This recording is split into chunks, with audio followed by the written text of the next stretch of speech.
Presidential assassinations and attempts on Freemasons. Assassination attempts and plots on the President of the United States have been numerous, ranging from the early 19th century to the 20th. A majority of those attempts and actual assassinations were on Freemason presidents. On this episode of the Old-Fashioned Masonic podcast, we dive into why Freemason presidents were such a target. Many assassination attempts, both successful and unsuccessful, were motivated by a desire to change the policy of the American government. Not all such attacks, however, had political reasons. Historian James W. Clark suggests that most assassination attempters have been sane and politically motivated, whereas the Department of Justice's legal manual claims that a large majority has been insane. Some assassins, especially mentally ill ones, acted solely on their own, whereas those pursuing political agendas have more often found supporting conspirators. Most assassination plotters were arrested and punished by execution or lengthy detainment in a prison or insane asylum. The first attempt occurred on January 30, 1835. Freemason Andrew Jackson was the first president to experience an assassination attempt when Richard Lawrence twice tried to shoot the seventh president. The attempt took place after Jackson left a funeral held in the House of Representatives chamber. The attempt failed when both of Lawrence's pistols allegedly misfired. The next was the assassination of James Garfield. The assassination of James A. Garfield began at the Baltimore and Potomac Railroad Station in Washington, D.C. On July 2, 1881, less than 4 months after he took office, as the president was arriving at the train station, writer and lawyer Charles J. Guiteau shot him twice. For the next 11 weeks, Garfield endured the pain and suffering from having been shot, before dying on September 19, 1881. Complications caused by iatrogenic infections, which were contracted by the doctor's relentless probing of his wound with unsterilized fingers and instruments. He had survived for a total of 79 days after being shot. Guiteau was immediately arrested. After a highly publicized trial, he was found guilty and sentenced to death. A subsequent appeal was rejected, and he was executed by hanging in 1882 in the District of Columbia 2 days before the first anniversary of the shooting. Guiteau claimed to have shot Garfield out of disappointment at being passed over for appointment as ambassador to France. He attributed the president's victory in the election to a speech he wrote in support of Garfield. Next, the assassination of United States President William McKinley took place on September 6, 1901, at the Temple of Music in Buffalo, New York.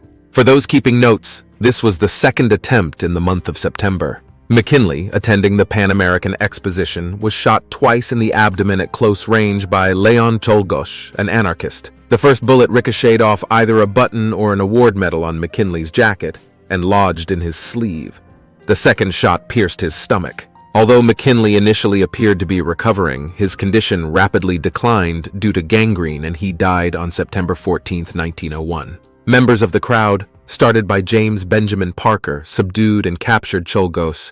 Afterward, the 4th Brigade, National Guard Signal Corps, and police intervened, beating Czolgosz so severely it was initially thought he might not live to stand trial. On September 24th, after a 2-day trial, in which the defendant refused to defend himself, Czolgosz was convicted and later sentenced to death by the electric chair in 1901. Following President McKinley's assassination, Congress directed the Secret Service to protect the President of the United States as part of its mandate. In 1909, William Howard Taft and Porfirio Diaz planned a summit in El Paso, Texas, and Ciudad Juarez, Chihuahua, a historic first meeting between a U.S. president and a Mexican. Both sides agreed on a neutral territory with no flags present during the summit. The Texas Rangers, 4,000 U.S. and Mexican troops, U.S. Secret Service agents, FBI agents, and U.S. Marshals were all called in to provide security. On October 16th, the day of the summit, Burnham and Private C.R. Moore, a Texas Ranger, discovered 52-year-old Julius Bergerson holding a concealed palm pistol standing at the El Paso Chamber of Commerce building along the procession route. Burnham and Moore captured and disarmed Bergerson within only a few feet of Taft and Diaz. In 1910, President Taft visited his aunt, Delia Torrey, in Millbury, Massachusetts. Torrey later reported receiving a stranger who allegedly overheard an assassination plot in Boston, Massachusetts. Before leaving nearby Worcester, Massachusetts by train, he threatened Torrey, who claimed the stranger did not want anything to get into the papers, and if it did, he would come back and kill me. Torrey reported the plot to the local police, who shared the allegation with the Worcester Police and the Secret Service. The man was never identified. 3.5 years after he left office, Theodore Roosevelt ran in the 1912 presidential election as a member of the Progressive Party. While campaigning in Milwaukee, Wisconsin on October 14, 1912, John Schrank, a saloon keeper, shot Roosevelt once in the chest with a Colt police special. The 50-page text of his campaign speech, titled "Progressive Cause Greater Than Any Individual," folded over twice in Roosevelt's breast pocket, and a metal glasses case slowed the bullet, saving his life. Schrank was immediately disarmed, captured, and might have been lynched had Roosevelt not shouted for Schrank to remain unharmed. Roosevelt assured the crowd he was all right, then ordered police to take charge of Schrank and to make sure no violence was done to him. Roosevelt, as an experienced hunter and anatomist, correctly concluded that since he was not coughing blood, the bullet had not reached his lung. He delivered his scheduled speech with blood seeping into his shirt. He spoke for 84 minutes before completing his speech and accepting medical attention. His opening comments to the gathered crowd were, "Ladies and gentlemen, I don't know whether you fully understand that I have just been shot, but it takes more than that to kill a bull moose." Afterwards, probes and an X-ray showed that the bullet had lodged in Roosevelt's chest muscle, but did not penetrate the pulmonary pleura. Doctors concluded that it would be less dangerous to leave it in place than to attempt to remove it, and Roosevelt carried the bullet with him for the rest of his life. At Schrank's trial, the would-be assassin claimed that William McKinley had visited him in a dream and told him to avenge his assassination by killing Roosevelt. He was found legally insane and was institutionalized until his death in 1943.